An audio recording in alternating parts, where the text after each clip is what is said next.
can't show my video. So anyhow, we're ready to go whenever you are. We'll have to depend on our memory of you. Okay. All right. Mayor Smith continues to be with family at this time, and we wish her well, and we wish peace and comfort with what's going on there. So, Ms. Morris, will you give us a roll call? I will. Okay. Council President Brazil. I am here. The Council Vice President Sessions. Here. Councilmember Ross. Here. Councilmember Cotton. Where'd he go? He was there. He was here.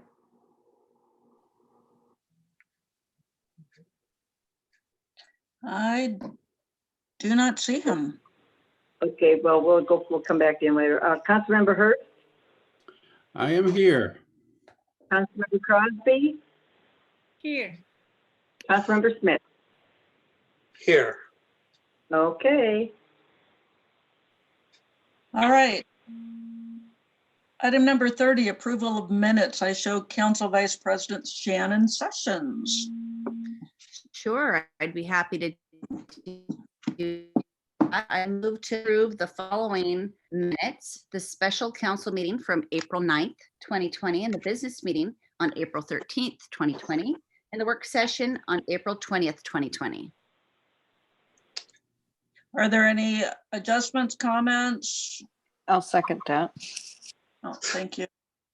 Now, are there any adjustments or comments about the minutes of any of those 3 meetings? Seeing none, we accept the approval of the minute. Oh, I suppose we need to vote. I'm sorry. I'm a little out of character here. So can we vote on approving the minutes, please? All in favor say aye. Aye. And those opposing? None. Those minutes are now approved. Item number 40, messages and papers from the mayor. Mr. Seniza, do you have anything from the mayor for us? You must unmute yourself. Thank you, Council President. I understand there was an email from a business owner that requested his message be read on the record. I'm just looking for it. I have that. If you Thank want you, it, Council Member. if you want it to be set under the, you want it under the mayor's comments, or you want it under Yes, citizen comments? we're at messages and paper from the mayor, and if you would be so kind to, because I can't find my copy of it, if you could be so kind as to read that from Bong, I believe. Yes. Dear Madam Mayor Smith and members of the City Council, I am one of thousands of retailers in the $115 billion home furnishing industry in the United States. My business is among those feeling a meaningful negative impact from having been deemed non-essential in recent executive orders in response to the COVID-19 pandemic we are facing. I feel strongly this decision should be reconsidered, as I believe our industry is truly essential. I am asking you to use your influence to help reverse the decision. Here's why. As families across the country adapt to the impact of COVID-19, some are finding it necessary to fill a new set of needs for furnishings in their homes, driven by efforts to self-isolate or meet stay-at-home orders. These needs might include furnishing additional living, dining, and sleeping spaces to accommodate students returning home from school, or taking in elderly family members who cannot care for themselves alone over extended periods. They can also include needs to set up a home workspace, or a second one in some instances to facilitate new working or schooling from home arrangements. They can be driven to ergonomic or comfort requirements not being met by their current home furnishings. Finally, they might be driven by true medical needs for products like lift chairs or adjustable beds, etc. All these needs are real, but the products that I sell meet these essential needs. Not only are home furnishing products essential, but also the brick and mortar retail stores that provide these essential products can do so in a way that conforms to CDC and local health and safety guidelines. In fact, home furnishing stores typically have more open footprints and fewer visitors in the store at one time than some big box retailers. Big box retailers remain open and can sell furniture today because they also sell other essential products like food, medicine, and home staples. The unintended consequence of this is concentrating more people in these stores, hampering social distancing efforts. Allowing home furnishing stores to operate while following the same guidelines as big box retailers will not hamper efforts to slow the spread of COVID-19. In fact, it could help them. Finally, there is a meaningful economic impact from the failure to deem home furnishings, and the retailer should sell them as essential. Not just the obvious immediate impact of idling tens of thousands of employees who support our industry, but also the lasting ones from the reality that businesses will fail as a result of our response to this pandemic. Based on these facts, I implore you to use all of your legislative influence and power to recognize home furnishing products and retailers as essential to our families, businesses, and economy. Sincerely, Fong Yang, Anna's Home Furnishings, and the Linwood Business Consortium.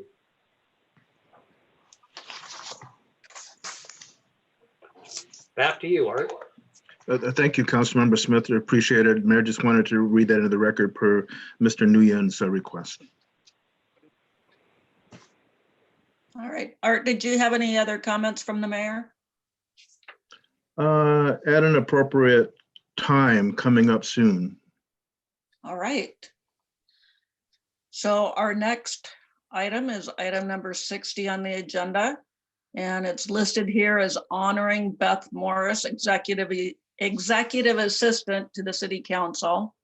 And it's sad that we cannot see your face tonight, Beth, but we have seen you at every meeting for many, many years. And we want to take a few moments to just appreciate your steadfastness and the way that you have worked hard, and you've cared for not just council members, but everyone within the city that you come in contact with, and our community members as well.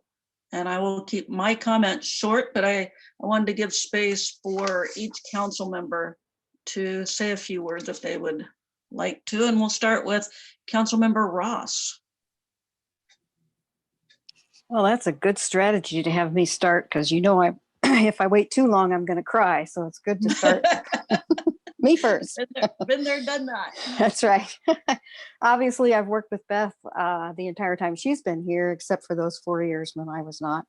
I was here before Beth, and let me tell you, after Beth is a dramatic improvement for the city council and the city as a whole.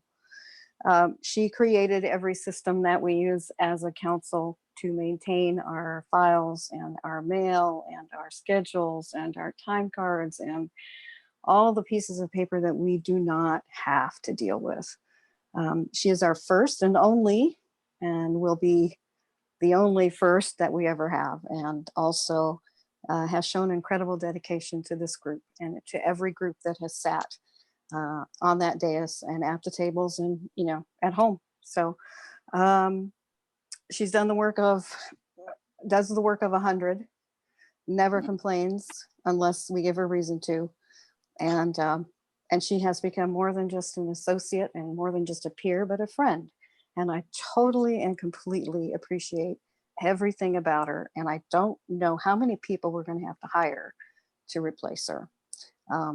I will keep this professional rather than personal, because I will cry if I go personal. But I want to thank Beth from the bottom of my heart for everything she has done for us, for the people of this city, and for the employees of the city as well. Thank you. Thank you. Councilmember Smith, would you like Well, to say? I would like to say a few things. So think about it, that Beth has had to put up with me and Ruth for decades. So that's got to be a feather in her cap right there. I think I was the only one that voted no when I heard that she was going to be retiring, but I know for a fact, after talking to all the council members, that they all wish that she could stay with working with the council, because it will be difficult to train someone, not just with her expertise, but also with the time and grade that she has. It's going to be hard, again, to train people to do all the things that she does. And she has done them so well. So Beth, as much as I'd love to have you stay, I want to wish you congratulations on your retirement and the best wishes. And I hope you have a wonderful rest of your life. Thank you. Councilmember Cotton. Thank you, Council President. Beth has been kind enough to be very kindly coax me along the way for several years now. So she'll be sorely missed. From the very first day of being on council till now, she's provided excellent service to those within our department and those without. There's a terminology and ethos that comes to mind when I think of Beth, and it comes from when my daughter did first robotics with Legos a couple years ago. It's this thing called gracious professionalism. And I don't think of anybody I could think of more than Beth that embodies a gracious professionalism, someone who is always sharp and always on point, always knows what she's doing, but is always incredibly gracious with those who sometimes aren't. So thank you, Beth. You're going to be sorely missed. And thank you for your service to us and our residents and our city. Thank you, Ian. Councilmember Altamirano Crosby. Well, Beth, I'm very grateful for all your help and support. I remember the few meetings that we had by phone and conversations, and that was funny in one hand, but how we can put together different cultural backgrounds. And I'm so happy that you were very patient with me and tried to understand. Thank you for your dedication and for your support with me. 100%. I really, really appreciate it. And I'm going to miss you because I don't know who is going to be the person they're going to be, and I'm going to start again and the cultural differences. So best wishes for you. Thank you so much. Thank you. Councilmember Hurst. Thank you. Well, Beth, I had a beautiful song in American Sign Language ready for you, but now you can't see it. So I'll just have to talk. I think the thing I really appreciate about Beth is, again, her professionalism. And I'm really going to miss, those reminder emails in bold print, that we have a deadline in December and she sends them out in September saying, don't forget the deadline. But really, I appreciate you, and I will miss sharing emails at 5:30 in the morning with you. But man, you are the best, and you're going to be a tough act to follow. Appreciate you. Thank you. Thank you, George. Council Vice President Sessions. Yes, I would love to talk about this beautiful, gracious woman. Councilmember Cotton, I just love what you said, gracious professionalism. That is a perfect way to describe our beloved Beth. And, she is one of the classiest people I know. Her disposition and sense of humor in dealing with such a variety of people over these years, whether it's council members making 7 council members happy, every 2 years, them changing, and different mayors. That is quite a feat. And kudos, Beth, for being able to do that with mostly a straight face. And again, you have such a wonderful disposition and sense of humor. You're completely irresistible to me. Dealing with the different council members and herding cats, you've heard so many people say all the reminders and the different things you do is so important for us to have a mutual ally to keep us on track. And you have done that. You've done that so well. Thank you. We get the opportunity to celebrate you this Friday, as you know, and I'm announcing here that we are doing a city's first virtual retirement party this Friday from 2 to 4. And we have invited a lot of people.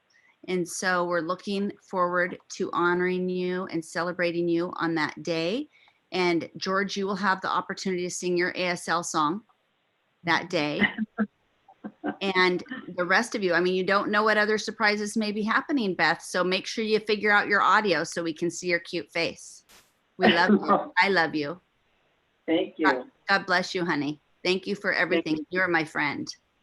Thank you so much. All right, I want, Mr. Sinisa.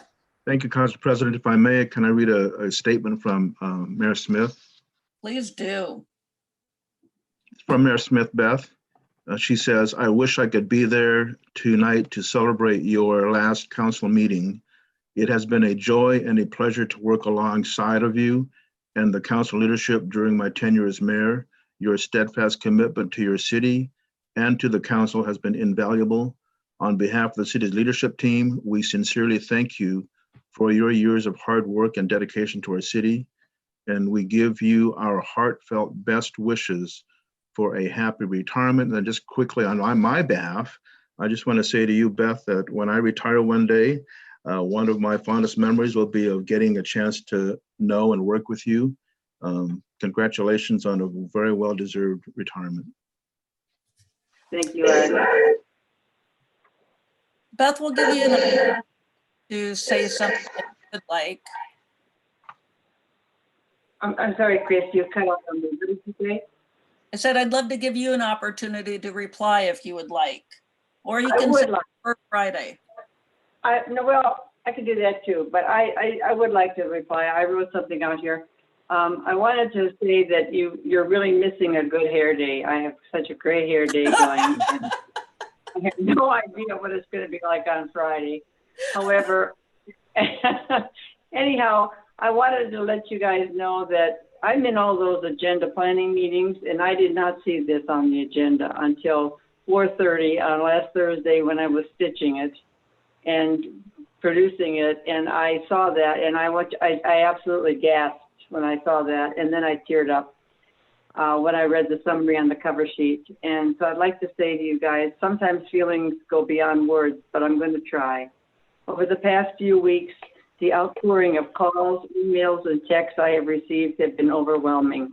To say they made me feel loved, valued, and appreciated is an understatement. It's been a pleasure working with Mayor Smith, the City of Linwood team, the volunteers, the community members, and stakeholders. And thank you for helping me succeed and coming alongside of me to support my deadlines and working with me through all the challenges we've gone through over the years. And to my city council members, past and present, it's been a privilege being your executive assistant for 14 years. And to all of you that I have worked alongside of, thanks for the memories. Indeed. So Beth let me know on a Sunday morning that she would be retiring. And it took me a few days to get my sea legs under me and let that sink in. But we have moved forward. We've had council vice president Sessions and we've met with, well, we talked to all of council to see if council wanted to add or exchange information in the job description, and Jim Smith And Council Vice President and I went through line by line, and we came up with what we thought was a great job description, and we worked with HR and got their input as well. And that took a few weeks, and then we were ready. We were on the cusp of sending that out to all of the hiring places that HR uses, and COVID-19 hit. And so we put a hold on the hiring process, knowing that it would be difficult to go through that with everybody being at a distance. So interim city clerk Karen Fitzzoom has created a large team of people, actually not large, but 3 other people within the city that will be helping take care of all the tasks that Beth does. And I know I love spreadsheets, but this is an amazing spreadsheet that Karen put together as to all these tasks that Beth is accountable for and has done so well for so many years. So once we get done with COVID-19 and back on track, we will get back to looking for who we can find to, I don't even want to say replace Beth, but who will be our new executive assistant. So it's with a heavy heart that we tell Beth goodbye. And that's all I'm going to say, because otherwise I'll need my Kleenex. So yeah. All right. From there, we go to another COVID-19 update. And is Commander Steichen on with us tonight? I am. Great. Are you our connection for this evening? I am. It's my opportunity today. All right. Lead on. Okay. Just like we do at the beginning of each one of these updates, I'll just throw some updated numbers at council so you're aware of them. To date, we have 2,000, just shy of 2,600 confirmed and probable cases within the county, and just over 13,500 within the state. Countywide, we currently have 107 people that have died as a result of the virus and 749 statewide. From a somewhat good news perspective, our 2 hotspots within Linwood, both Jen Care Scriber Gardens in Linwood Post-Acute, their numbers have remained flat. So we haven't seen an increase since last Wednesday of cases and or fatalities. So that's good news, at least in my mind's eye. Linwood has seen a total of 487 cases as of this afternoon, and again, unchanged with respect to fatalities. So again, good news on that front. So those are the stat things that provide a little bit of perspective for us. From a city stance with regard to the virus and how we're handling with things, our current focus for this week and a subject that we're going to be addressing starting tomorrow is coming up with and developing plans for a gradual rollback of services for each one of the departments. We're going to begin meeting with each department and coming up with a phased rollback plan. Of course, that is based on ongoing guidance and orders from the governor as well as the health district. I know we all, every time there's a press conference, expect a little bit more direction on that front. And of course, I think it's going to be a little bit slower than we had been anticipating, maybe seeing a little bit more of a quicker rollout, but I think this is really going to be more of a protracted process, could take a month or more, at least for even essential services to go back to being directly provided to the community. But we're going to come up with our plans on what that looks like on our end. So when we start getting those orders, we're ready to move. We know exactly how we're going to do it. And that's our plan for this week and for next, to solidify those plans with each department and have it in place. And those will be based on the continuity of operation plans that each department has already identified, as well as obviously the governor's orders and directives from Department of Health and County Health District. Our EOC remains at level 3. I had been doing updated incident action plans every 2 weeks for the last couple of operational periods. We might switch over and go back to weeklies here if we start seeing information coming out of the governor's office on a rollback plan, because then we're going to have to be a little bit more dynamic and be able to respond to those things. So hopefully we get some more information within the next 2 days, and we'll adjust the IAPs accordingly. You got an update, I think, last week from Julie. We talked about the SAFE teams going out into the community and visiting known encampment sites where our homeless are. I think we gave a little bit of update about our anecdotal observations within Linwood proper, but we finished doing those site assessments countywide. And, the observations in Linwood carried through the entire county. There's been a precipitous decrease across the county in the amount of homeless people that they're actually seeing at the encampment sites, a dramatic decrease. And frankly, we're a little unsure as to where all these people went. So DEM and the Health District have reached out to both Skagit and King counties to see if they've seen, respective increases at their locations for maybe where these people have. I haven't gotten a response yet back on that. I think they're still formulating the write-up from the SAFE things, but we did speak directly, and we had a conference call late last week, and they've seen the same thing we have here in Linwood. Again, we're not sure where everyone went, and they're trying to determine that now. As soon as I get an update, I'll pass that along to all of you. We got an initial order of face coverings that we were able to get through a vendor in Tennessee for city staff. They weren't the highest quality. I mean, they met CDC guidelines, but they're not the most comfortable to wear. They've been issued out to all essential staff. We'll complete that tomorrow and Wednesday. We're placing orders right now for much better pairs. You need to have a good face covering that people are comfortable wearing for the long term if you actually want to get compliance and long-term wear from people to create a safe environment. So we're in the process right now of ordering a new batch of much better masks. But I just want to let you know that's a staff issue that we're addressing right now. Real quick, going over the governor's updates. Everybody, I think, was paying a lot of attention on Friday when the governor gave his update about opening up work at construction sites that already had existing projects in state. The protocols that the governor and his staff outlined to ensure safety at those sites was pretty detailed, to say the least, but it's totally doable.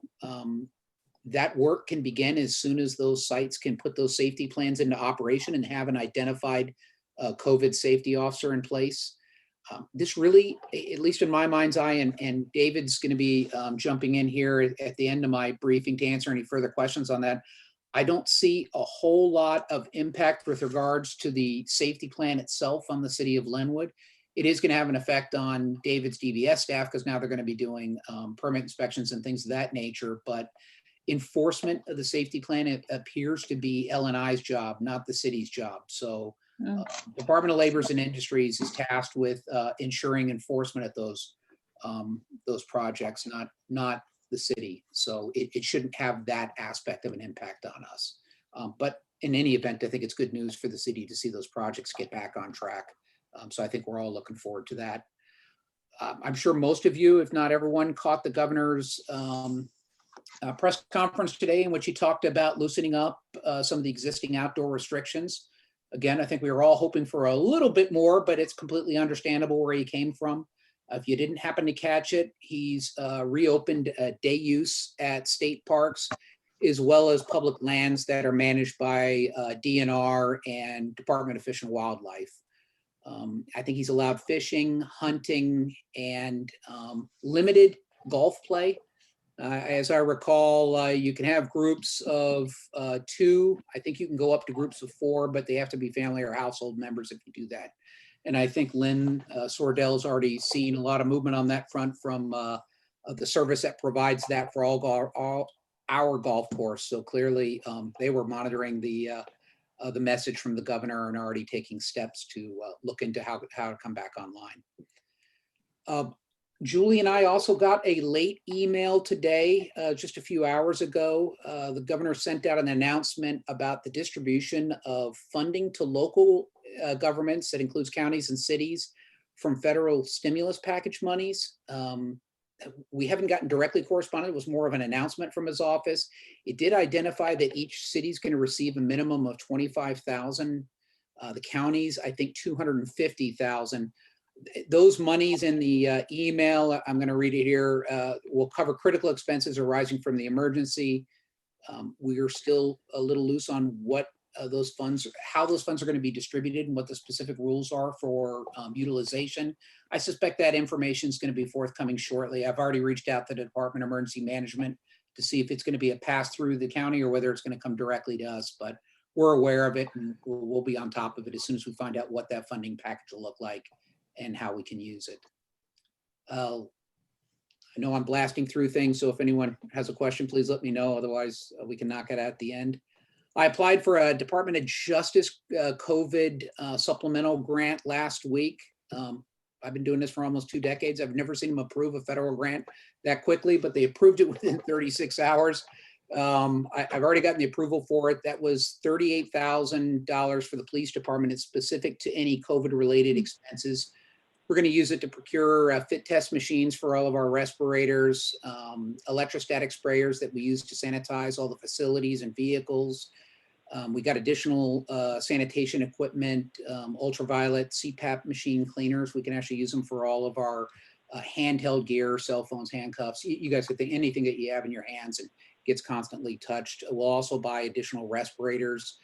Frankly, all the respirators we already bought this year, we can utilize this money to pay for as they run known expenses, and it wouldn't be supplanting. So this money, we've already dealt with it, so it won't be applied to our budget. So it's helpful that this money came in, and we'll seek reimbursement as soon as those expenses come through and we can send them to the Fed. They're very quick about responding back to it. So I suspect we'll be reimbursed that money in short order.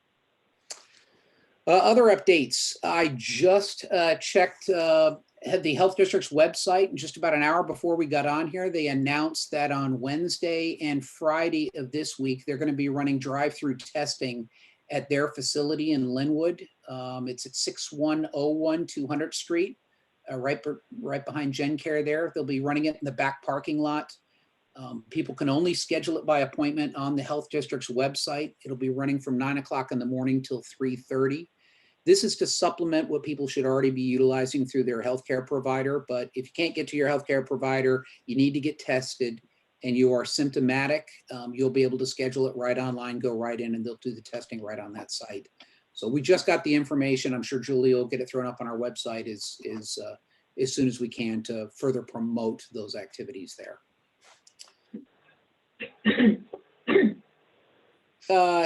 Julie and I are still attending all the Snow County DEM and Health District meetings. They occur daily. And of course, Mayor Smith is in regular calls with County Executive Summers and other county mayors and tribal leaders. Update on workforce impacts. We are status quo, as has continued to be the case for the last 4 weeks. Right as of this morning, only about 2% of our workforce is currently out on sick leave. None of those are direct COVID related. In other words, no more positive people than the one case we've had thus far. Outside of the police department and public works, we're still looking at a 70% of our staff are telecommuting. So great numbers and a testament to why our sick rates and our exposure rates are so low. So the departments have done just spectacular work in that regard. Julie's messaging and the city's messaging overall continues to be a critical component of our response and our updating of the public of resources and response efforts that are available to them. I think we've been largely successful in this regard. Julie did a check of the city's website this morning because we can check and see how many visitors are hitting certain pages. Outside of the homepage, which pretty much everyone has to go to initially, the #1 page for visitors to go to is our COVID-19 resource page. We've had nearly 14,500 unique visits to that page alone. So it's been largely successful. It looks like the public is going there. We're a pass-through for county resources, NGO resources, state and federal resources. So if you go to our webpage, it's a good clearinghouse to hit you to whatever resources you need. So Julie's done a spectacular job at keeping that page up to date. As you all know, it's constantly evolving on a daily basis. So the amount of information and the flow through there is critical to our communications with the community.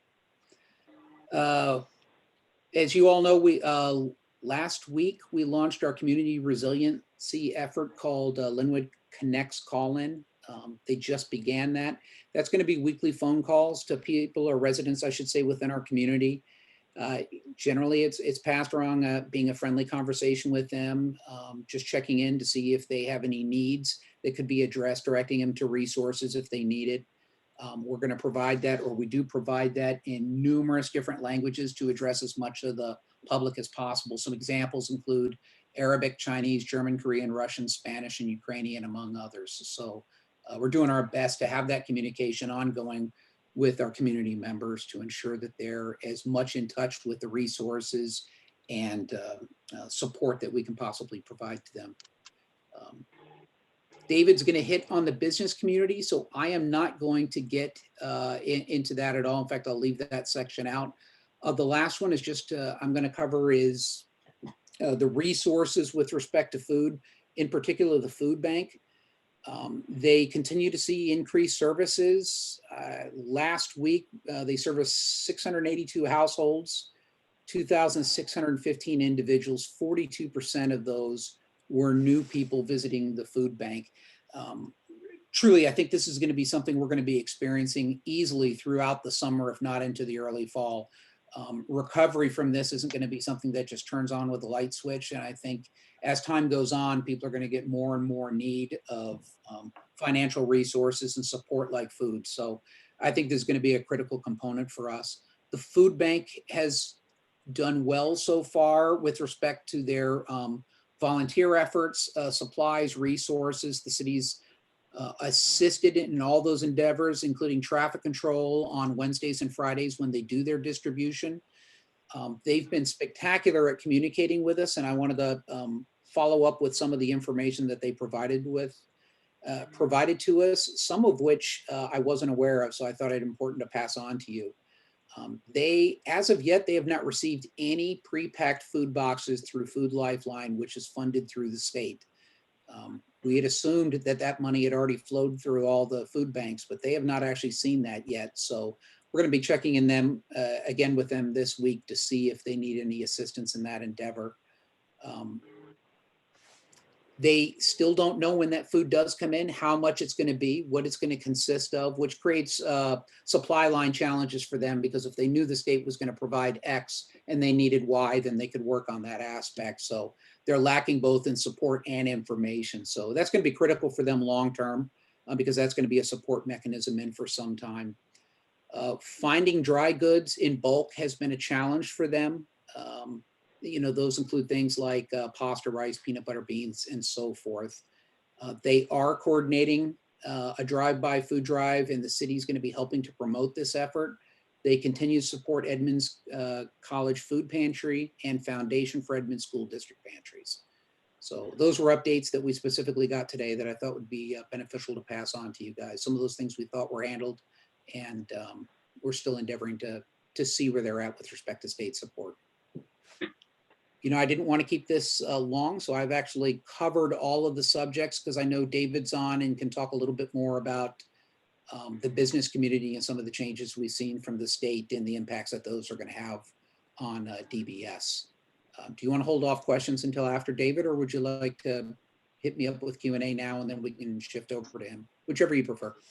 I've got one council member who's had her hand raised for a while. So Council Vice President Sessions. Thank you. And thank you, Commander Steichen, for all that great update. Can you remind us again, what was the website for the new testing location and where is it located? That's a great question. It's the Health District actually has an office at 6101 200th.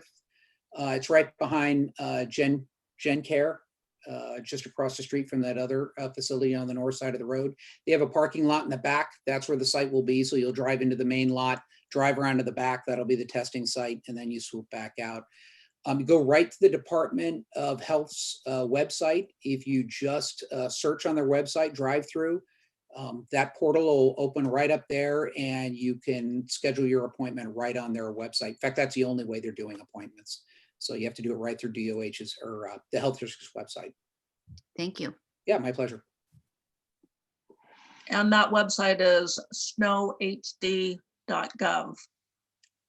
All right, Councilmember Cotton had a hand raised. Thank you, Council President. Just a question about the quote, kind of hard to find, or what we'll call, for lack of better terms, the disappearance of some of our homeless population.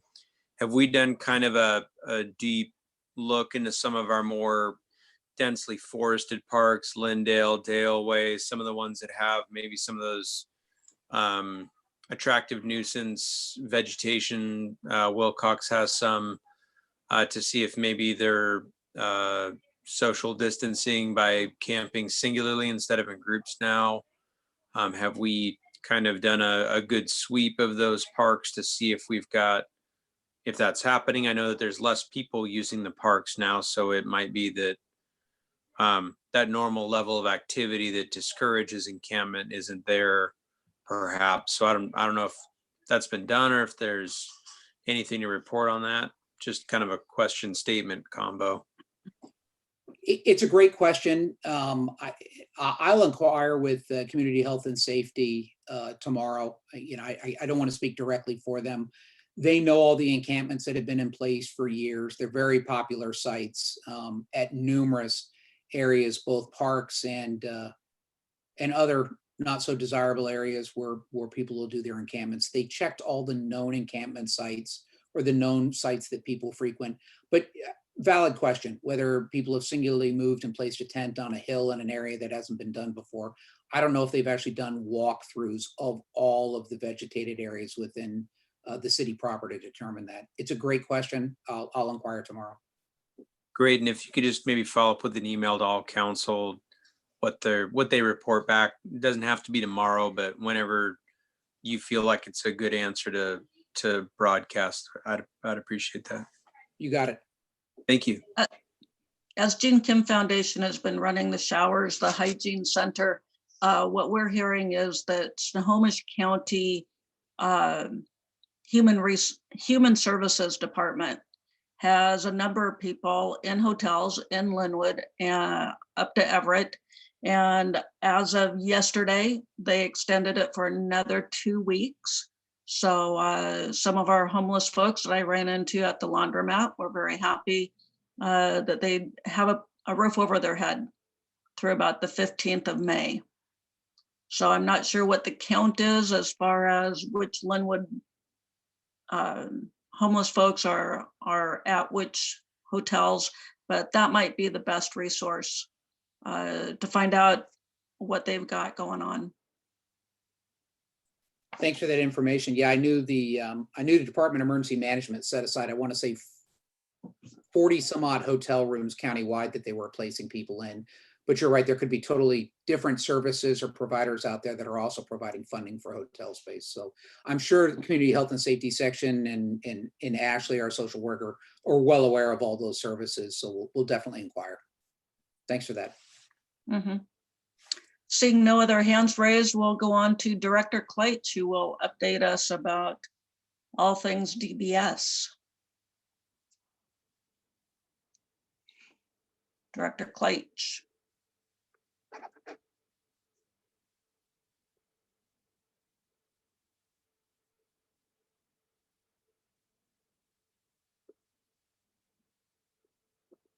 Okay, I should be there now. Thank you. I Yes. see laughs. Okay, and a thumbs up. Thank you. So what I wanted to do is go over a little summary of what DBS is doing as a unit, and then get into more of how we're dealing with outward facing to the customer and the business community. I think it's fair to say that this is something that nobody really has probably experienced. And so it's been a learning curve through the fire hose. And I think we've done a pretty good job of being ahead of it. Of course, we could always do better. So regarding DBS, the first thing we focused on was employee safety. We're in a situation where people will go out and inspect property, go into occupied units. be basically at a risk situation. So we came up with a general operation plan for our front counter. We did a social distancing analysis and implemented those items regarding distancing from the counter, working with customers. We instituted an inspection policy, so folks would go out to the sites and still inspect sites, but they really had safety protocols. This was early on. That's now evolved. So we're still doing plan review. We're still working with customers. We're still doing permitting, but that is now all being done pretty much online. So if there's a silver lining to this, we are basically kickstarting a pretty good telecommuting electronic permitting system.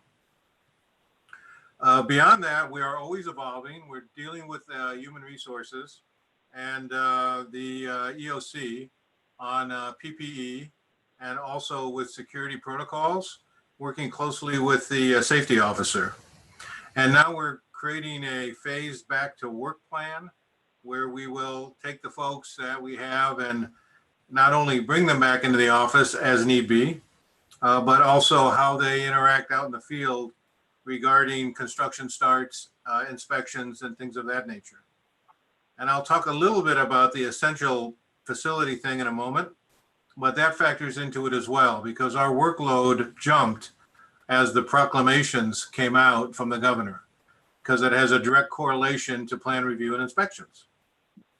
And above all that, we adopted telecommuting. We have most people out, but they are still working.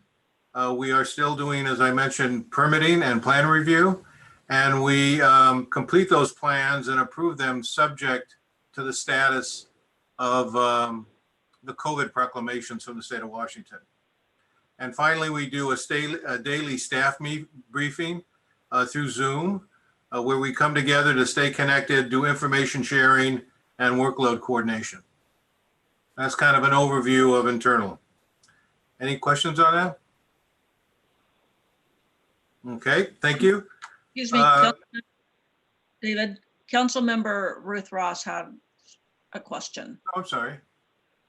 David, is there ongoing discussion about the ability of people to remain working from home and encouraging telework for the people in DBS? You know, that is an excellent question. That comes down to how is the game going to be changed once we come out of the COVID? We're finding that we can be very productive. We can keep connectivity between staff, and we can also have people accountable to their workflow and their workloads. Between that and electronic permitting, I can see that there's a future where we'll be able to take advantage of what we've learned during this crisis. Councilmember Hurst. Yeah, I was wondering, is our code enforcement officer still out and about? They are still out and about, yes.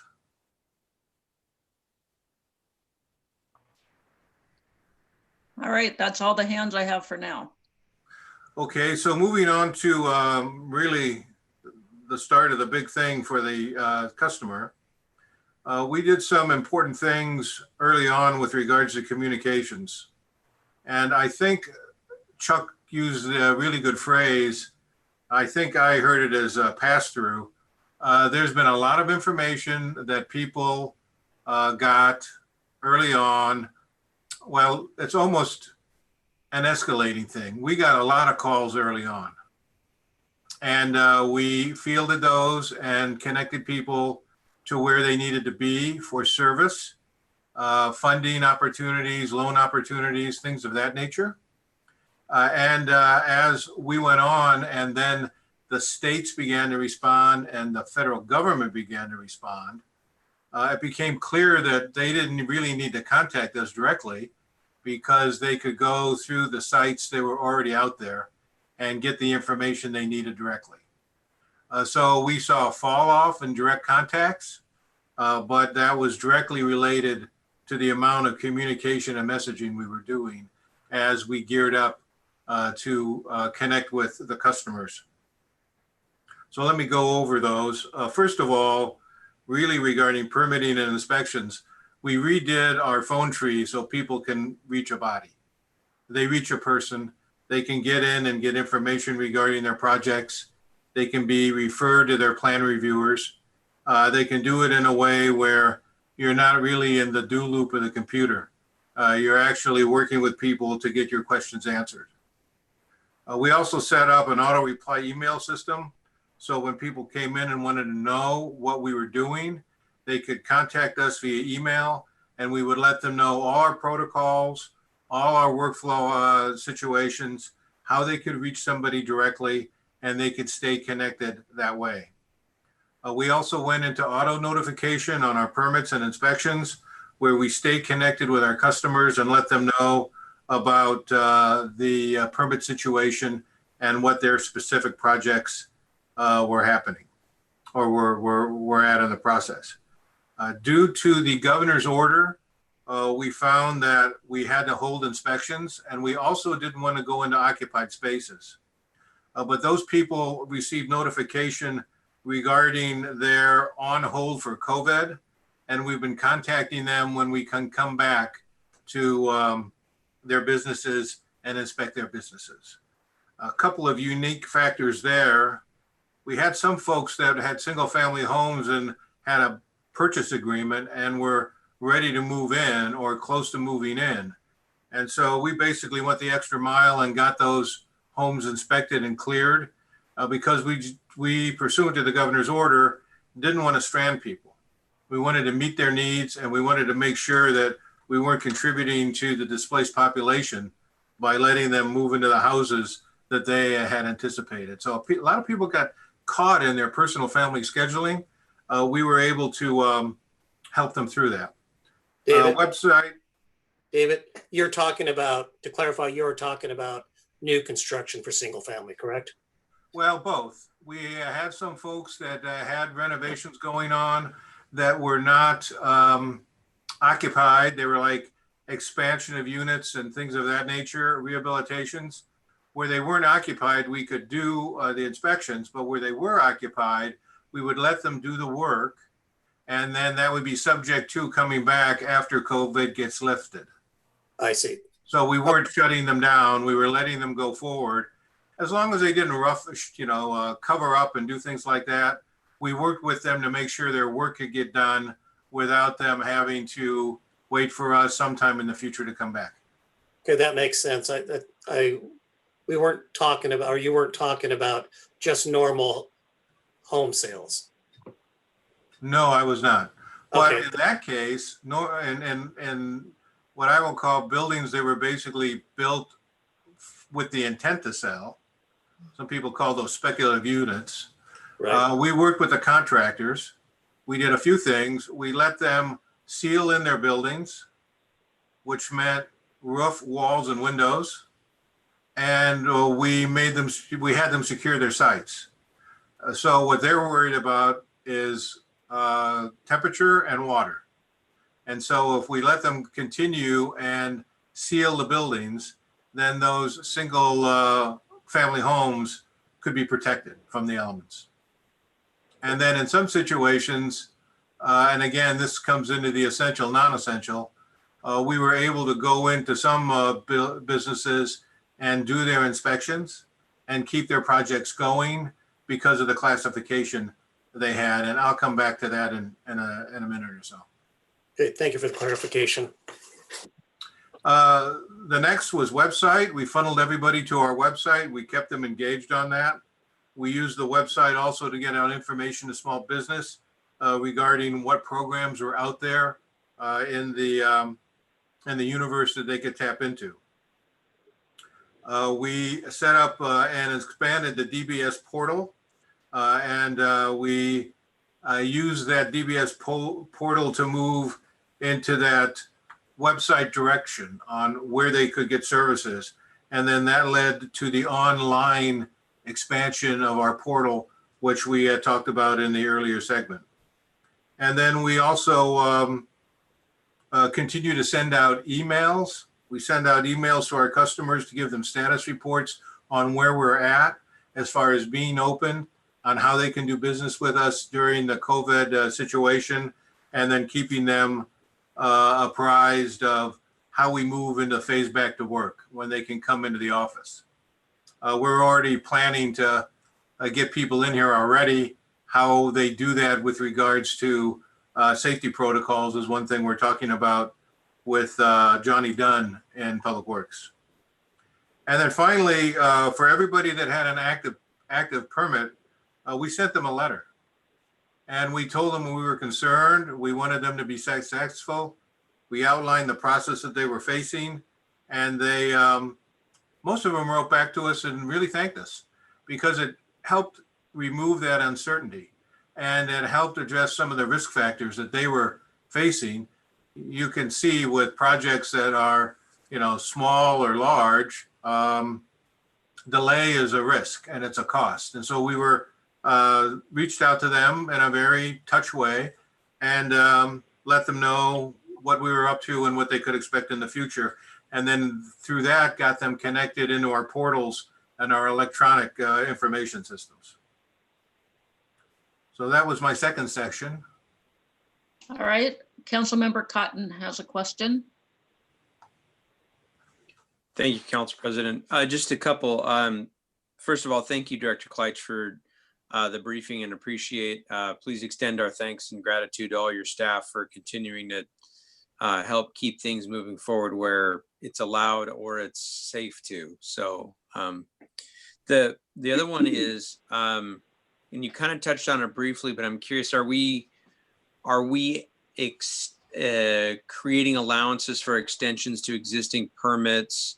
I know that there was, it's like most permits have about a year natural cycle to them, but then you can re-up for 6 months and another 6 months, but I think we capped it at 24 months. And I think the LMCs are written that way, that basically we kind of, so that projects don't remain in just limbo for a long time, we kind of created this 24-month window. Are we creating allowances within the system or some flexibility to those projects since this is going to derail a number of those schedules? Well, that's a very good question. And yes, we are. What we did pursuant to the permitting authorities that are in the building codes, we basically stopped the clock. When the governor's proclamation came out, we said, well, for the window of the proclamation, you're not going to be charged those days. Okay. So if like I have a set of permits hypothetically that are dated September 4th of 2019, and I have until September 4th, 2020 to close out that permit, or it costs me dollars, we're adding days to that September 4th date equal to those of the governor's proclamation. That's correct. We have gone a little bit beyond that though, because construction projects have to remobilize. Yeah. So we tacked on an additional 90 days. Wow. Okay. So we have the window of the shutdown and then plus 90 days because these, I mean, as you said, these regulations are there to prevent projects from just dying on the vine. And so we still have held them accountable, but we've shown flexibility in their situation. Okay, excellent. Thank you, Director Kleitz. Those are my questions for now. Councilmember Hurst. Thank you. And I don't know if Director Kleitz, if you had a third section that you're going to talk about, but I am curious about the email the mayor sent out regarding changes to the DBS based on the study, which I don't think we've seen yet, the Strategica study. And she was wondering if she should go ahead with these changes. And I'm wondering if we could be informed what the changes are and are there costs involved? What all is involved in this report? Thank you. Very good question. When we briefed council, I think it was about 2 months ago now, maybe a little bit longer than that. we did go over some of the preliminary information regarding Strategica. And Strategica is a firm that was selected to come in and do our efficiency study for DBS. And that study has been going on since October. And where we are actually is the mayor got an initial briefing with Administrator Siniza at the end of February. And we had a rollout plan to finish internal briefings and then come to the council leadership and the council finance committee in March. So that was all teed up to go. We were in the process of sorting through the logistics of how, of confirming those dates when COVID hit. So in a perfect world and a non-COVID world, we would have been through those briefings and before council in April. So we have gone on a delay, a pause button.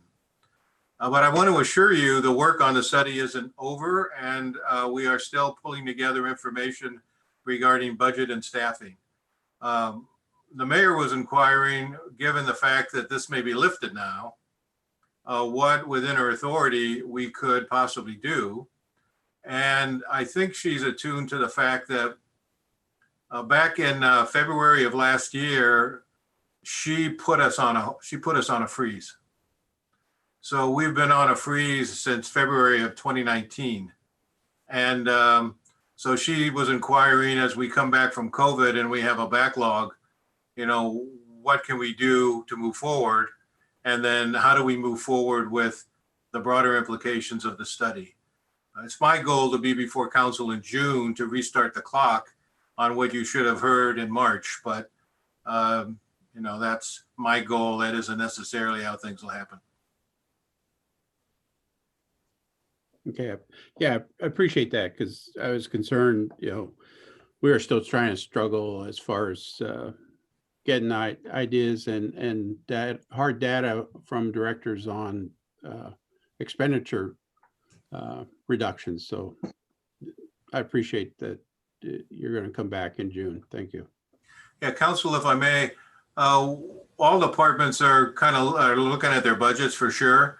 And when we come back to you, it'll be a total picture. It'll be a budget review and it'll be a staffing recommendations, because those are all things that are coming out of the Strategica study. Okay. Councilmember Cotton has another question. Just to follow up on that, Director Kleitch, did you just say, it sounded like you said this, but then you folded in the element about the Strategica plan. So I just want to make sure I'm hearing correctly, and please correct me if I heard wrong. That sounds like all the departments are working on a plan to implement expenditure controls in light of our expected revenue shortfall. Was that a true statement? Yes, for me it is, because what I've heard is that we are all supposed to look at our budgets as Finance Director Springer has asked and the mayor has directed to find out where we can make cuts for COVID. And what we're doing is we're a little bit higher level than that because, and I mean that in a broad sense, because what we're looking at is how the Strategica recommendations fit in to an existing or a future budget state. Okay, and I know that this is kind of asking you to be, and maybe this is a question for Art more to field, but do we have an idea when those plans from the various departments will get consolidated into a single plan to bring forward to council, or is there a timetable that we could be brought in on so we know what to expect and when to expect? I would defer that to Finance Director Springer.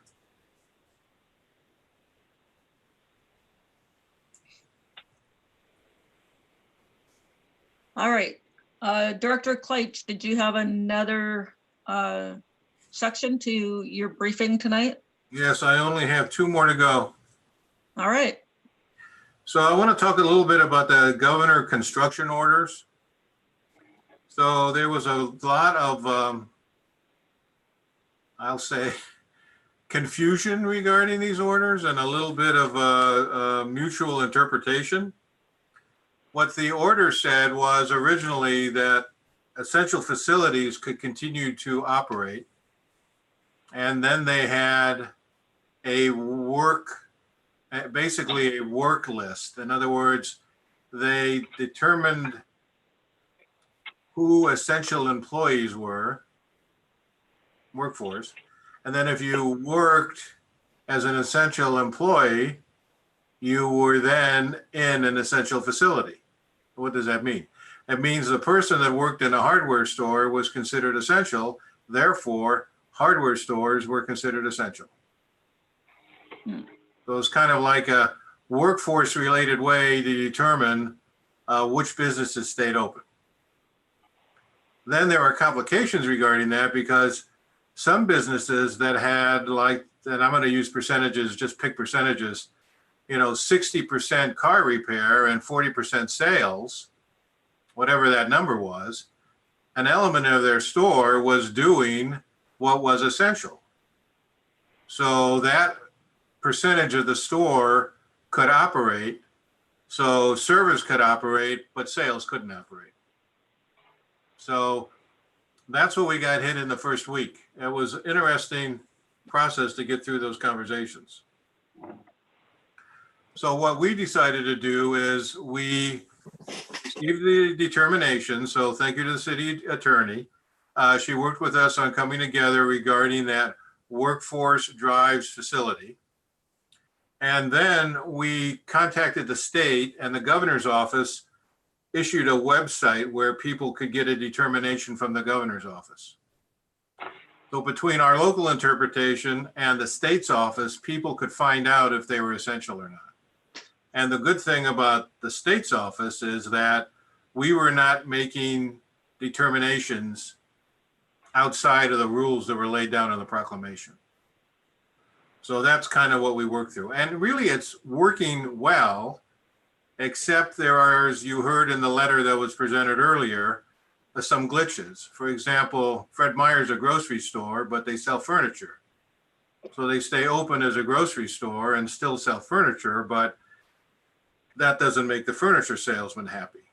So we understand that, but we are deferring to the state, and there is an appeal process where people can approach the state.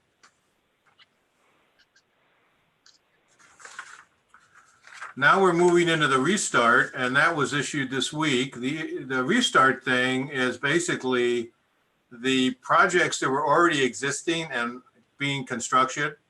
In other words, those that were deemed essential can continue. And those that were, as I understand it, and Rosemary may be able to cast some light on this too, those that may not have been essential but were under construction can start, but they have to put in some significant COVID safety protocols. So the implications of the conversation or the recent action by the governor is that we're probably going to see about a week where people put their COVID plans in place and get those approved. After that, you're probably going to see a week of mobilization where the workers return to the sites and gas up the rigs and get ready to work. And then about 3 weeks out, you're going to see construction start to come back.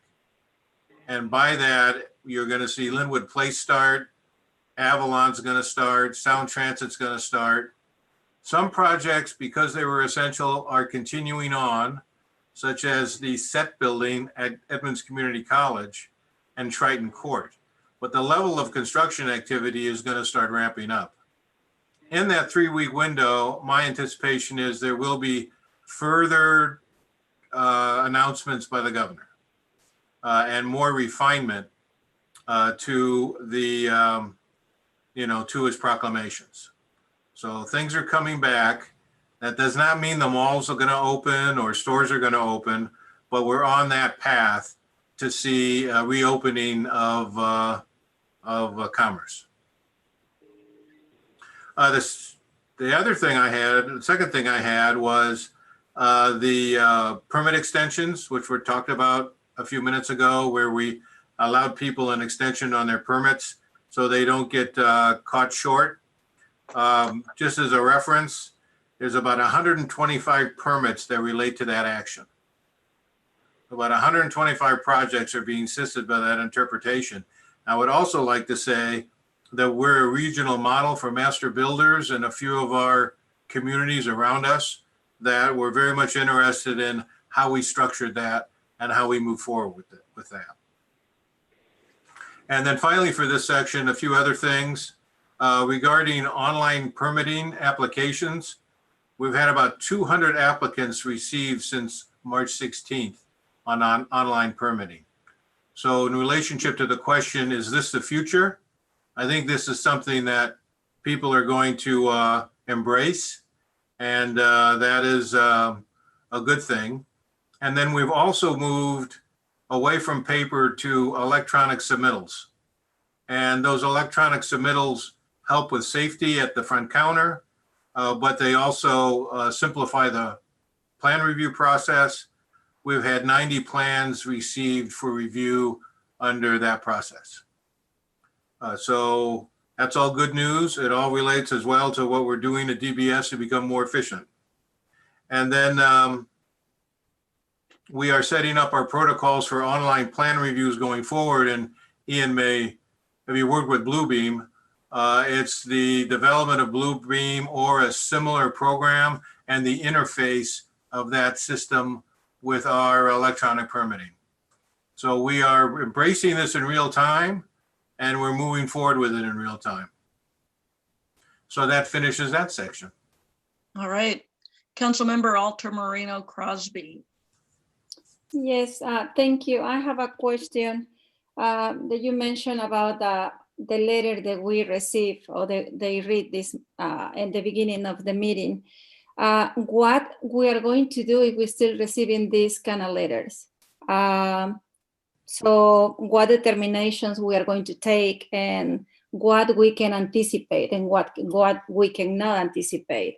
Because you put a perfect example between like, well, Fred Meyer, and they sell furniture, right? So maybe people start saying, okay, my business, there are no difference like Fred Meyer if I follow the protocols, if I follow all these safety things. So I don't know, I just curious to see what we can do if we have a plan. Well, the plan is really outside of our control.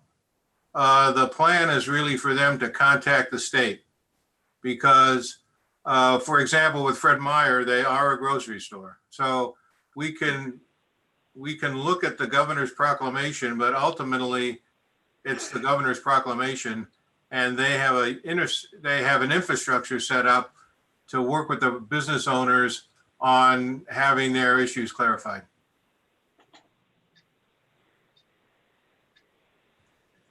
All right.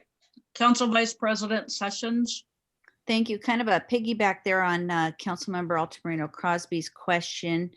Is that comment or the conversation you had regarding businesses being able to check with the state on their essentialness or not?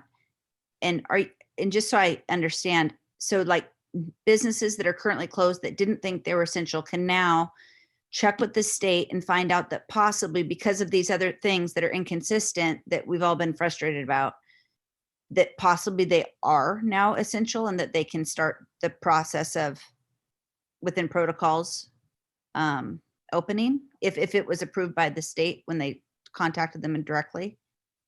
I think some of these folks have already been deemed not essential, but if they want to take it further, they have to go to the state. If you go through the job-related index or appendix that I referenced earlier, home furnishings is not there. Gotcha. And I mean, that's just one example. There's a few. No, there are plenty of examples. Yeah, plenty of inconsistent. Some have people scratching their heads. For example, a pet food store is essential because pets have to eat. But it doesn't make sense. You tell that to someone else and they say it doesn't make sense. So it's really beyond our authority to make that call. I would defer to the city attorney regarding liability of making those calls, but we have referred them to the state if they want to take it further. And just to clarify, where is it that somebody, a business owner, would look on the state website? Like, where do they go? Do you have that? And maybe you don't have that information in front of you, but I have that information and I can send it to council, but there is a website that's basically called the Essential Business website, and I don't know it off the top of my head. Let's see, I may have put it in this email.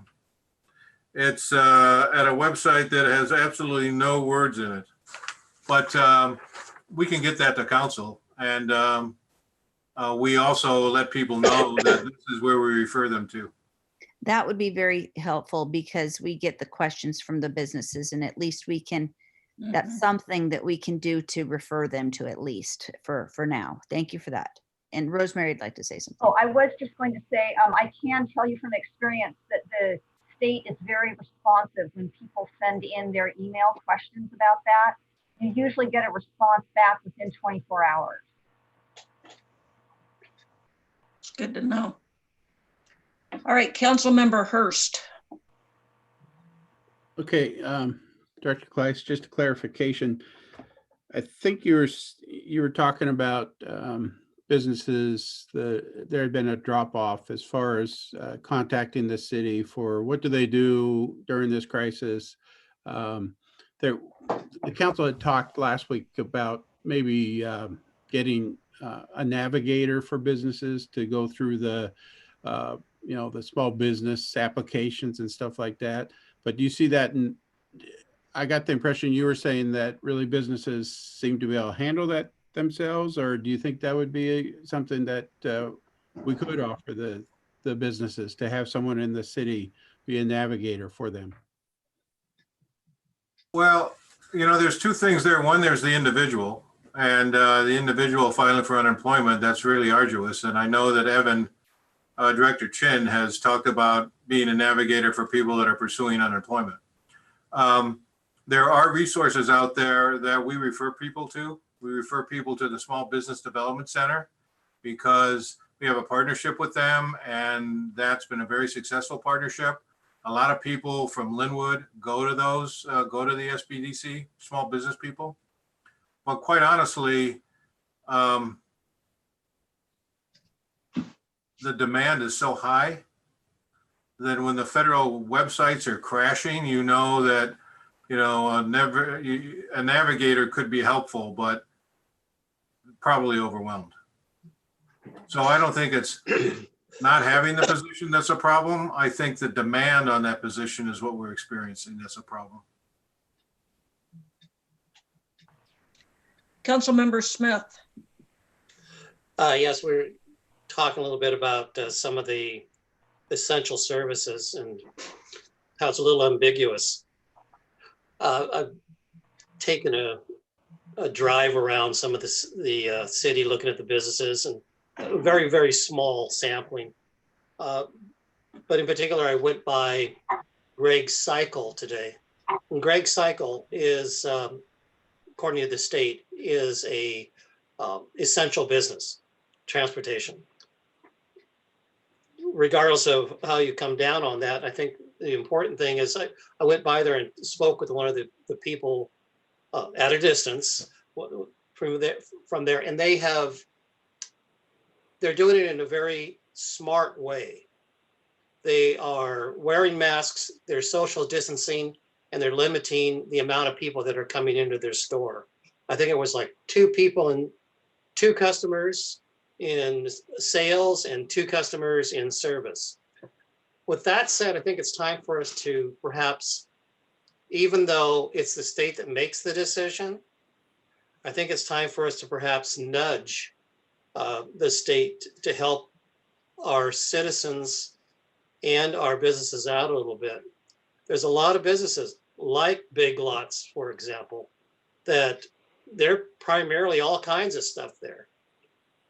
By the way, my wife and I love going there for a date night for 20% off sale days.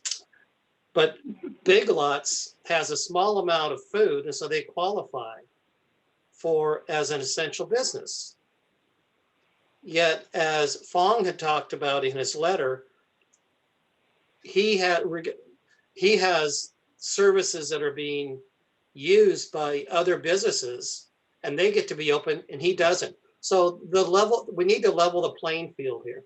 Now, please understand, in disregarding last Thursday's meeting, there's no one that is trying to go against science or medicine or anything else. We're just talking good common sense here. And again, making it where our businesses and the residents here in Linwood are going to have the least amount of harm. We have about 39,000 population. Our population is predominantly middle class, low income, and retired seniors. That's most of our population, and they're being hurt substantially. And there isn't any programs to help many of these people to get anywhere near whole. So I don't know if anybody wants to join me on this or not, but I'm going to write a letter. I'm going to write a letter nudging the state to help open up some of the common sense opening of some of these businesses where it is not going to be any more, it'll be less harmful, as example, less harmful than Costco. Because if you notice, if you drive by Costco, big lines to get in there. And if you ever in the past remember your times when you went into a furniture store, you're lucky to see 6 to 8 customers throughout a 40,000 square foot building. So anyway, those are some of the things that I'm working on that I would love to have some other council members join me on this. And I know this is a weird time. This is an unusual time. So if we, Rosemary, I think we can have people that can be signing a letter. We're not making decisions, correct? I'm not sure if you're signing the letter as a council person or just doing it as an individual. As a council member. That might be a discussion that the whole council wants to have. Well, if I send a letter as a council member, there's nothing that restricts me from doing that. My question was more if we can have other council members join on that particular letter. Well, I guess I'd want to hear about how you're going to go about getting the other signatures. Yeah, that's the difficult thing. And again, this is an unusual situation here where we've never had this happen before. And it's difficult to be able to conduct business over Zoom the way that we do when we're in a live forum and we're able to have discussions, etc. So I didn't know if you had any. Well, I know that, for instance, other local governments say they want to have their vouchers signed. They've had individual board members or council members come in kind of one by one to sign those things. They've come into one central location. Okay, maybe this that is answers my question. we could have tomorrow after the meeting or something. Okay, because we're in an emergency situation, and how bad this situation becomes will depend on how much we help other people with their thinking outside the city of Linwood. Thank you. Council Vice President Sessions. Thank you. I'm thinking, and maybe I've misunderstood, but I don't think we literally need to sign it if we agreed as a group or even individuals just to have our name on it, that would be enough. I don't think we have to literally come in and sign it, or maybe we do. But it's a fine line, I know, to imply or suggest that we want to, whether we want to or not, go against the governor's current standing, right? So we got to, I know that's the part we have to be real careful about, while at the same time be advocating for our businesses that are unfairly put in this position. Again, I'm talking about those ones on the cusp that, when compared, the ones that we're referring to, it just doesn't make sense of why they can't be essential.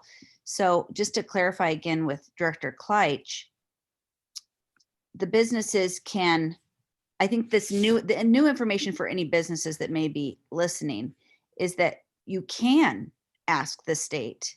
It's possible that there might be some other loophole at this point in the status that we're at that wasn't even a week or two ago. And so I think it's a good idea for any and all businesses who have questions to ask the state that. It could have changed. The answer could change. And maybe it even changes in a week. And I think there is something to say about us advocating for our businesses, particularly us, Linwood, because we're so heavy sales tax, we're so heavy commerce, that for us to advocate as a group, and I would be in favor of that, as long as we were very careful, it was approved, like Councilmember Smith said, we have the opportunity to do that. But maybe if we decided as a group that we could get help with that, with our legislative legislative helper, Gina, to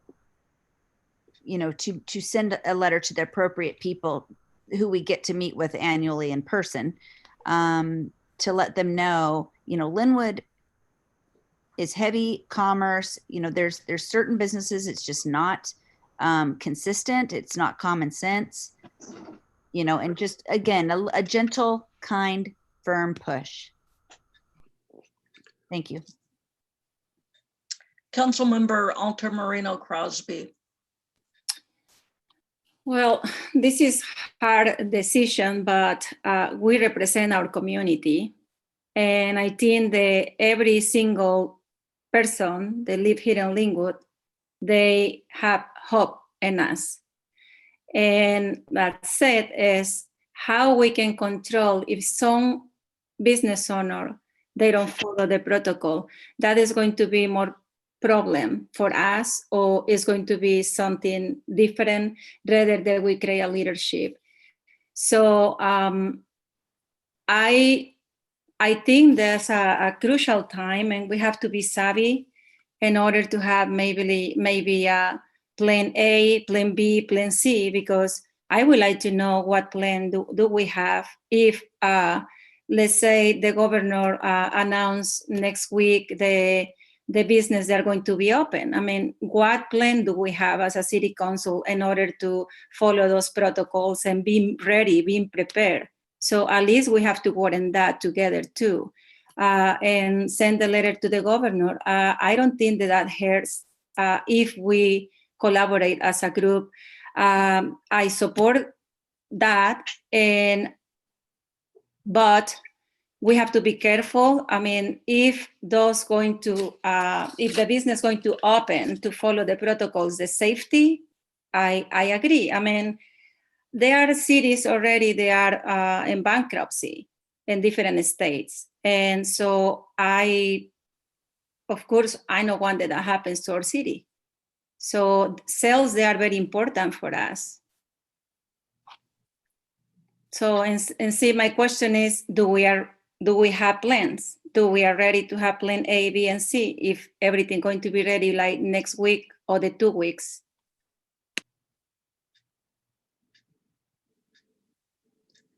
Councilmember Hurst. Yeah, so I'm not sure if Jim is looking for, did you want a resolution from the council? Just a general type of statement, or are we A letter. going to draft a letter and then we sign on to it? Is that what you're thinking? Just in general, and then a comment as far as the the businesses being able to appeal. They've always been able to appeal. When that essential list came out from the governor, there was a button on his website that a business could appeal. And I don't know if some of our businesses have, and they found out that they can't, they've been turned down. That I don't know. But yeah, so Jim, so this is just going to be a letter, is it to the governor, to our legislatures? How do you want to do it? Well, my thoughts were sending it to the governor because the legislature hasn't been, I haven't seen the legislature take independent action other than what the governor is doing. So I would want to do a letter to the governor. And again, nudging. I'm not trying to get fanatical here. Talk about nudging in the right direction. As you know, and alluded to, we got businesses that have that are able to contact the Olympia and ask about if they can open up, or they're asking if they'd be allowed to open up, and the response is simply no, because you're not on the list. What I'm proposing is that we have a letter that can, again, go down to the governor and say, because of these reasons, we'd like you to open up, again, with safe and sane policies there that will be open up various businesses because they're not any more dangerous, or they can still be as safe as these other businesses. Let's have a level playing field. And perhaps, I don't know, Rosemary, maybe we need to have a motion for a letter to be drawn up. And then those that want to, agree to it, once it's been drafted, they can sign it. Those that don't care to, that don't agree with it, don't have to sign it.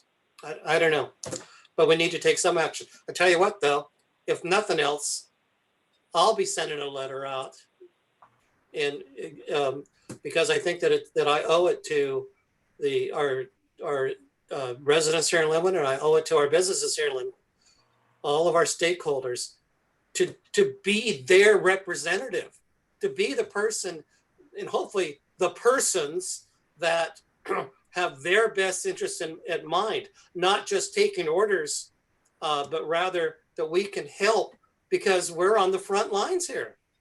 We're the ones that need to help. And again, I'm not trying to be radical here. Like I saved that, I did that in the 60s.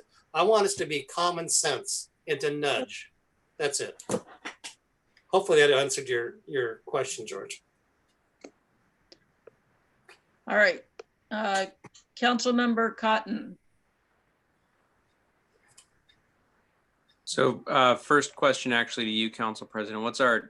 Are we kind of in the free forum portion of the night where we're talking as council members and brainstorming, or not that I want to stay on track here. I don't want to go down too many rabbit holes, but I do have comments and things and questions. So are we there yet, or is? I think that we are still in the middle of Director Kleitch's briefing. So okay. I would very much entertain a motion once we get through with that, and we could bring that under new business. So let's finish the briefing portion. If Council President, if I could retain first speak rights after Director Kleitch's, because I have a lot of things to say, but I didn't know if we were there yet. So yeah, let's let Director Kleitch finish. So I still have a few hands up, and very maybe good. we target that conversation. Council Vice President Sessions.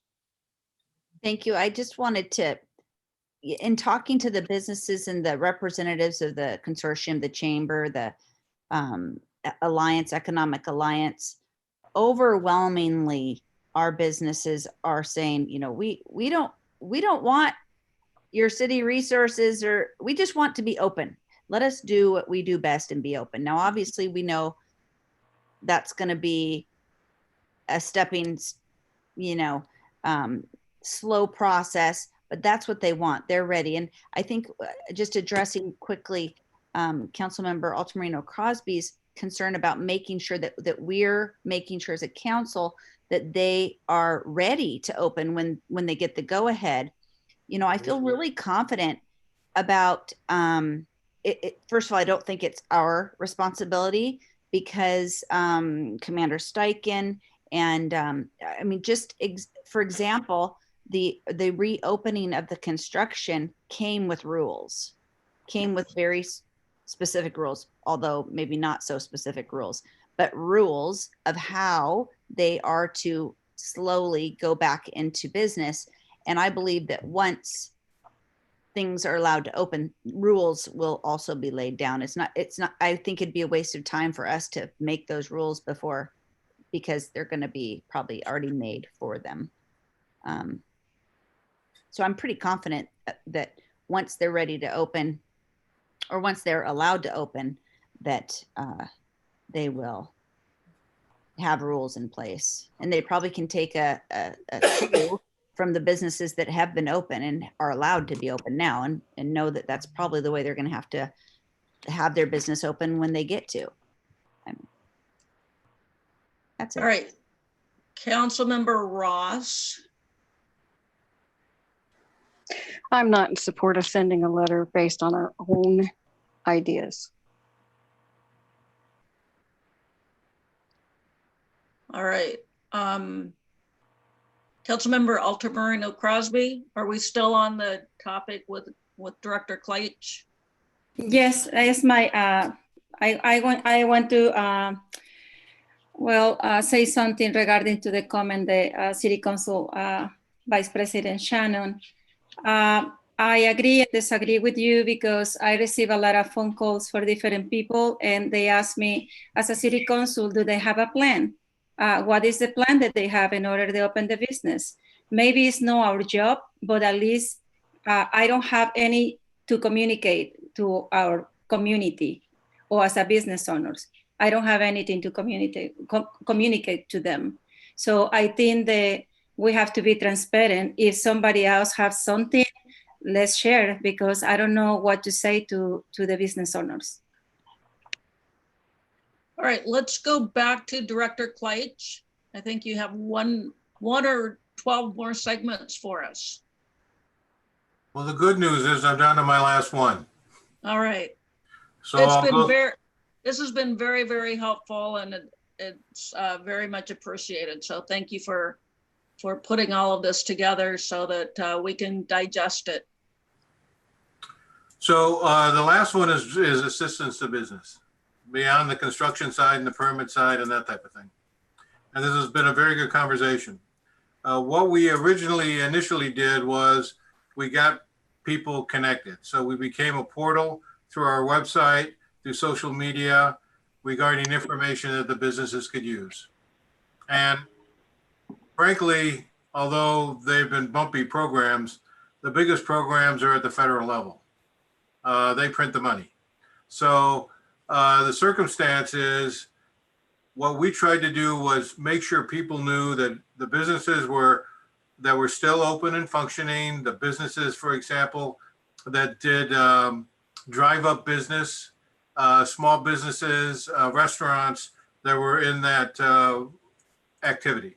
So we tried to get the word out. We worked through Julie and the PIO to get the word out.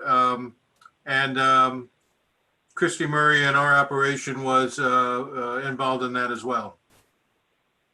So there's 3 programs that we identified that we pursued. One was the Working Washington Small Business Emergency Grant Program. Now that's an acronym. This is a state-funded program. You probably read about it in the paper. It was $5 million that came from the governor's office. Linwood got 245 applications. The total amount of money available was $10,000 each, and the state was going to pick 75% of the applicants that came out of Linwood.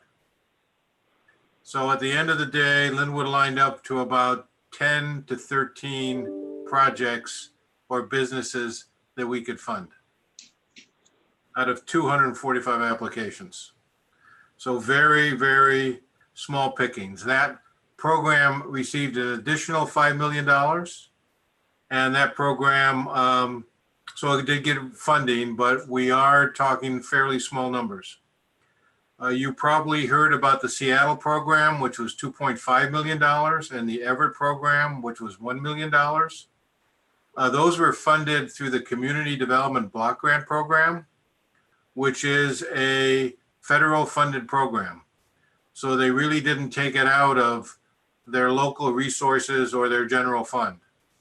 And that way they avoided gifting procedures or gifting issues under the state constitution, yet they still had to follow those federal guidelines. Linwood doesn't have access to those monies.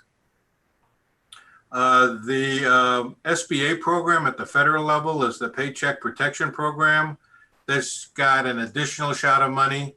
The issue there simply is it's overwhelmed. I mean, people get on, they have difficulty navigating, but that is a source of funds. And there's also at the federal level, the Economic Injury Disaster Loan Program, also SBA, and it provides $10,000 to small business for temporary relief. But again, that is a federal program. So we have been partnering with the Economic Alliance of Snohomish County, and we have been working with them on the state program.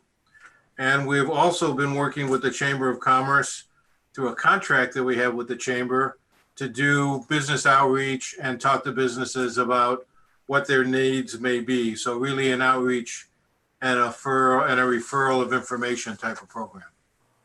So that's our direct funding program in that regard for small business. We are referrals. We also work as outreach through the Chamber. All right, and those are much needed services. I had an opportunity to speak with Linda Jones, and you know, when these federal grants and state grants come out, she's working around the clock to help people get in line, because as Director Kleitch mentioned, there's a lot of people that are vying for position, and you got to have your ducks in a row ahead of time. So small businesses appreciate that. Even if it's only 10 to 15, I'm sure that that has been a tremendous help. All right, any other comments related to Director Kleitch, or can we move forward with our agenda? All right, thank you very much, Director Kleitch. We appreciate all the good information. At this point, we will go to council comments and announcements. We've talked a lot about businesses and COVID-19. If you have additional comments, we'll go down through the list here. So first on my list is Councilmember Ross. I actually don't have any comments this evening.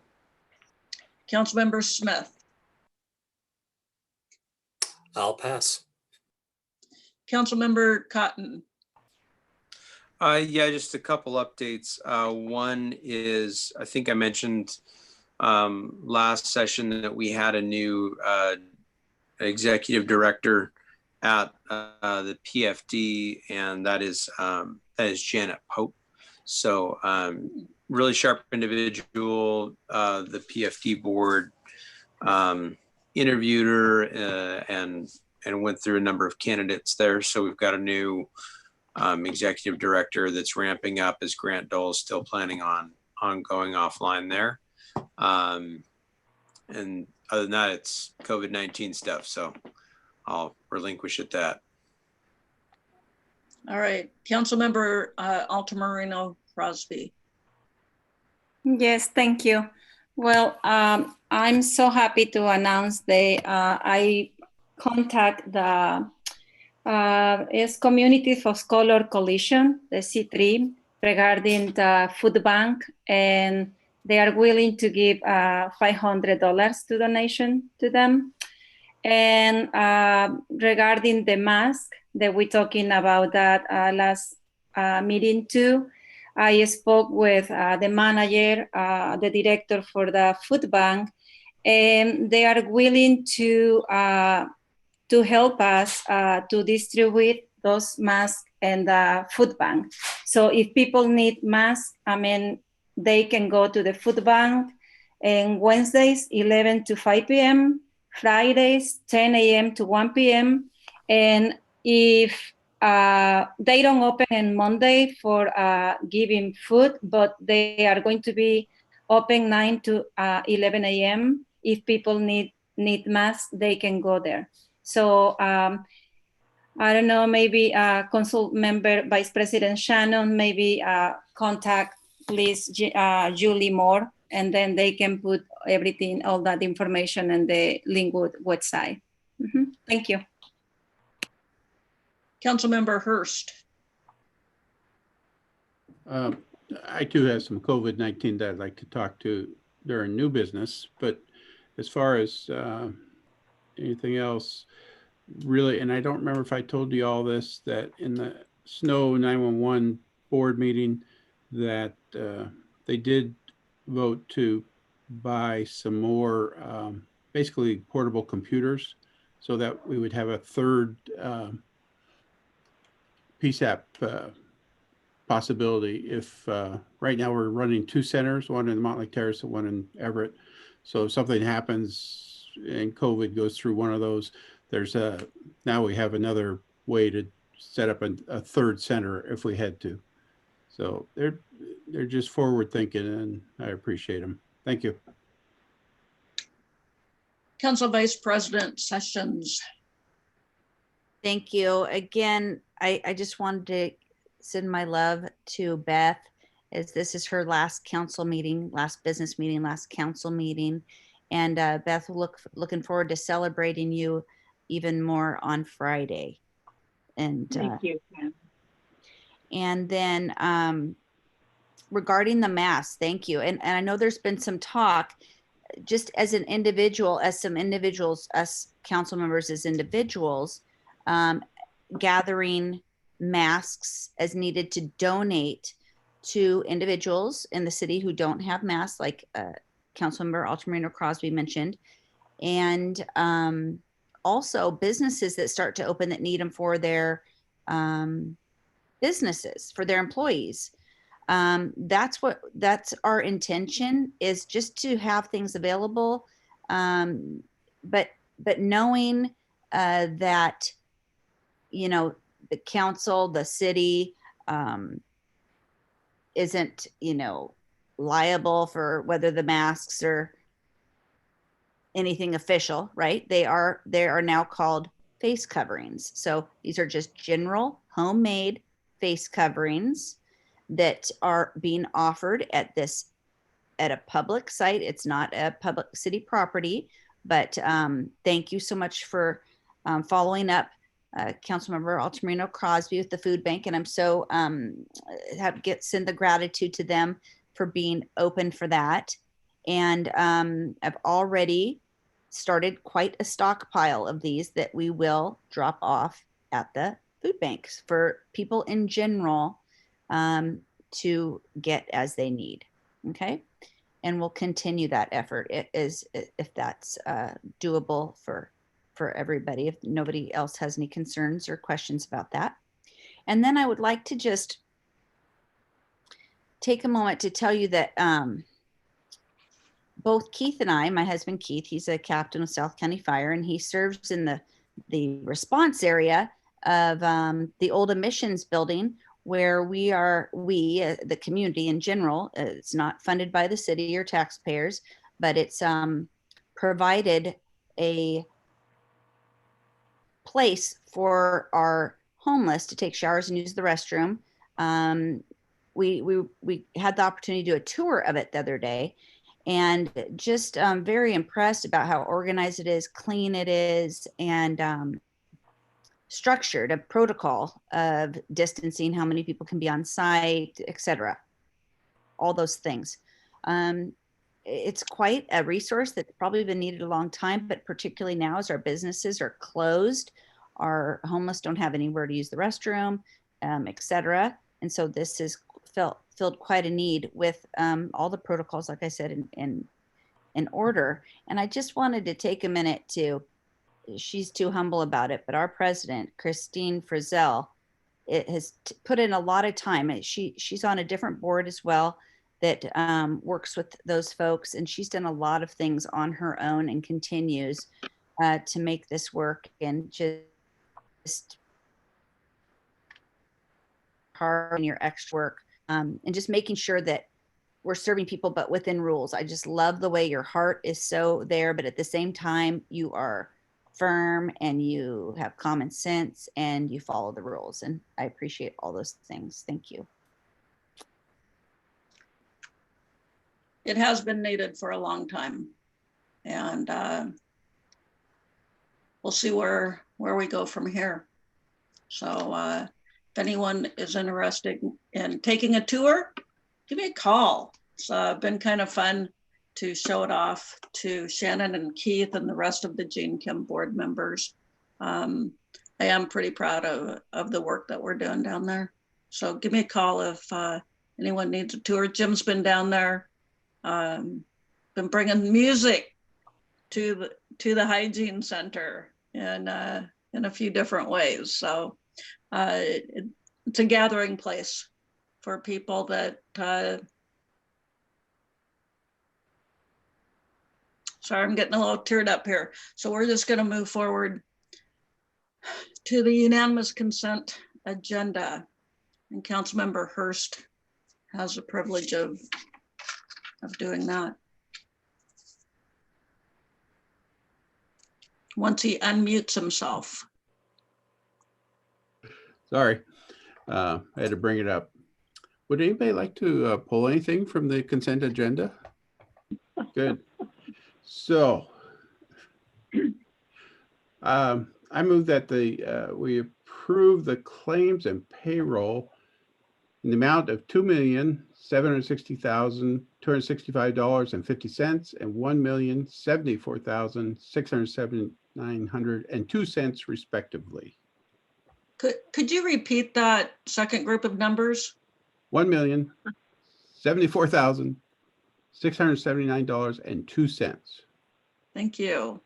Respectively. Respectively.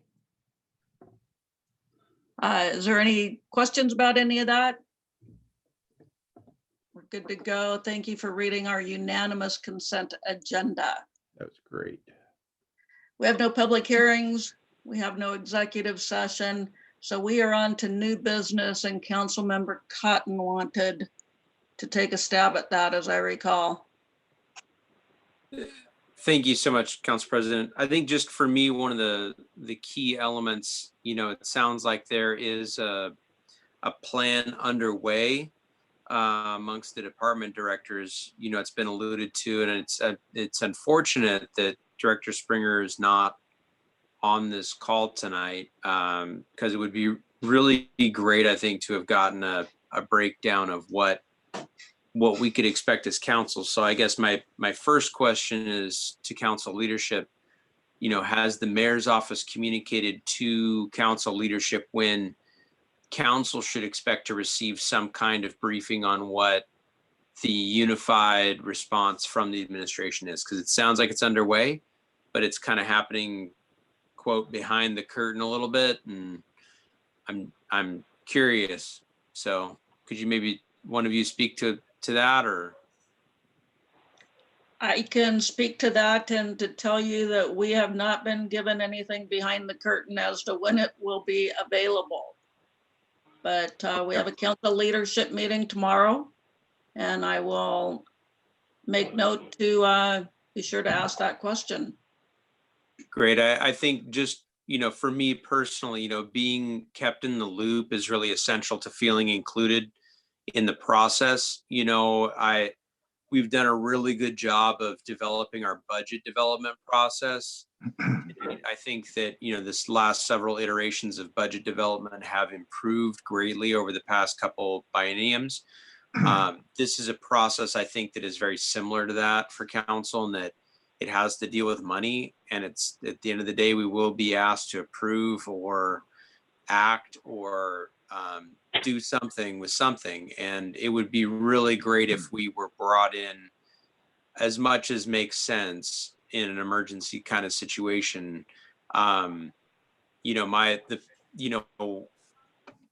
of it for me is from a responsive standpoint, I hope that I'm just being an alarmist, but I don't think at the end of the day, when we get the sales tax returns, receipts from the state, from the county, I don't think that I will have been too obnoxious in being alarmist, in that we're likely to see a real problem structurally with our budget when we start seeing March, April, and possibly May's sales tax receipts. So knowing that we're running on estimates of revenues that are no longer likely valid. And I know sales tax receipts run 2 months behind. So knowing that there's a plan and getting brought into the loop on that, I think it's really important for me. I can't speak for anybody else, but it's very important for me. And then just the other piece then to follow up. Oh, sorry. Again, we're talking new business. Seems to me like you're on finance. So just one bit. Well, new business is open. New business is open to anything, right? It's new business. So new business. Yep. New business, right? So I'm saying the sooner we can get communication from the administration on what the plan is and be brought in the loop on that, the better. The second piece of new business I'd like to just comment about is Councilmember Smith's proposition for a letter. It sounds like, to me, we just need to understand from the city attorney really clearly what liability is. If we are, quote, writing a letter to provide advocacy to the state governor to say we'd like other things considered. I don't know that there is any legal liability to us if we write a letter like that, but I'm not a lawyer. So, and then the second piece for me of that is I would be definitely in support of exploring additional advocacy at the state level to support a metered and intelligent opening of businesses so that they can get back to doing what they do best, which is generate revenue. So that's it for me. Thank you. City Attorney Larson, would you like to speak to that? Simply writing the letter and making a request, I don't think that results in any monetary liability. All right. Next is Councilmember Hurst. Well, I would just support what Councilmember Cotton said as far as we really need information from the department heads. The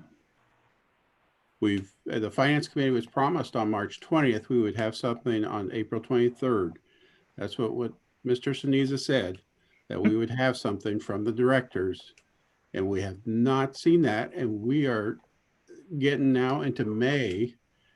And without this information, we look like we don't know what's going on. We don't have a plan. In fact, so the new business part, I did have a call from a resident today, and they asked exactly that. What are you guys planning on doing? I hear other cities are doing things. What are you guys doing?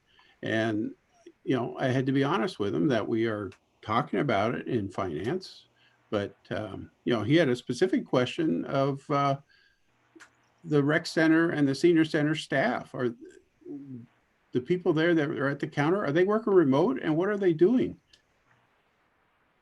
And I have no idea. But as far as I know, no layoffs have happened.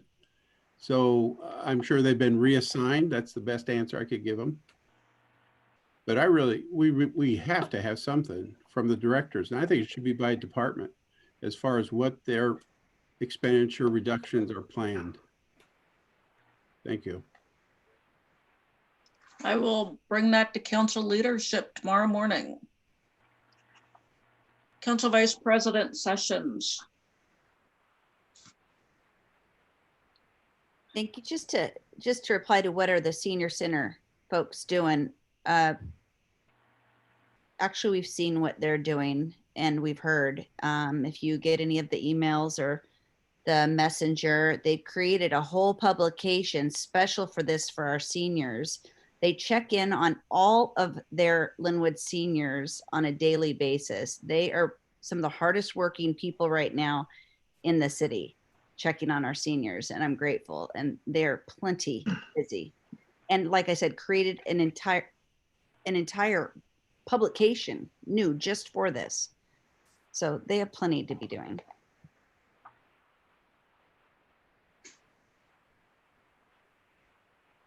All right, I see no other hands.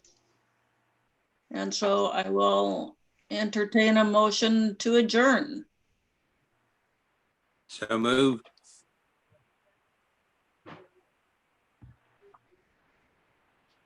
And somebody, there we go. All right, everybody, thank you. Aye. Yeah. Thank you. Bye. Thank you, Jim. Bye, Beth. Bye. Bye, Beth. Thank you.